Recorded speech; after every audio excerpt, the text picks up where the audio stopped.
Shalom, welcome, and congratulations to all of the newly installed officers of the Southern Burlington County chapter of the NAACP, particularly to my friend Marcus Sibley in his new role as president.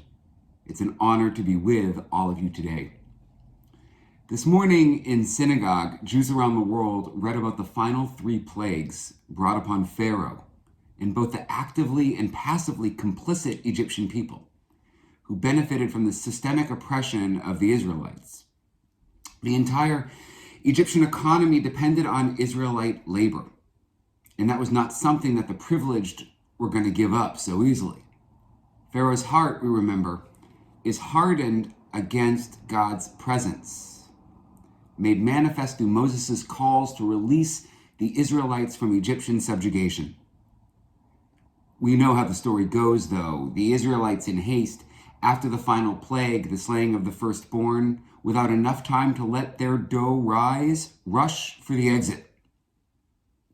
As they're leaving, though, Pharaoh changes his mind and gives the command that his chariot should go after them and bring them back, even after the death of the firstborn. The systems of oppression were so ensconced, so well in place in Egyptian society, that not only did Pharaoh change his mind, but the Egyptians were willing to do his bidding and go after them.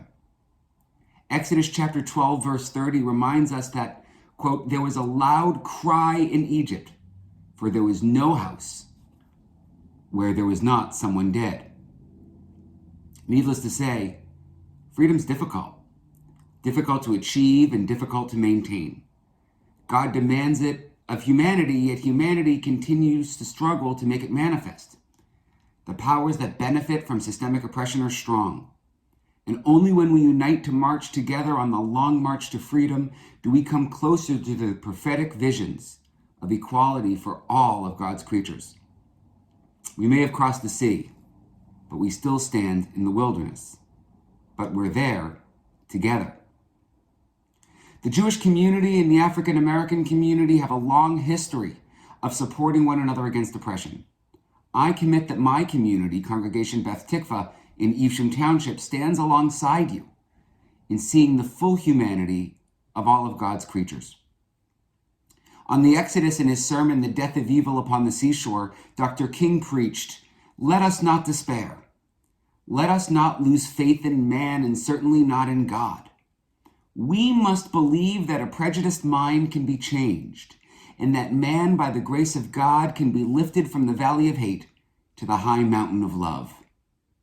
Let us remember," he continues, "that as we struggle against Egypt, we must have love, compassion, and understanding goodwill for those against whom we struggle, helping them to realize that as we seek to defeat the evils of Egypt, we are not seeking to defeat them, but to help them as we help ourselves, as well as ourselves. May we all be strengthened in this work together.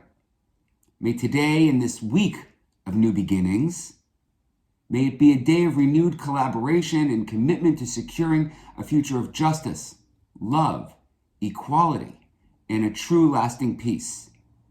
And a peace that, as Dr. King said, is not the absence of tension, but rather is the presence of justice. As we say in the Jewish community, Mazel Tov to all of the new board members. Shalom.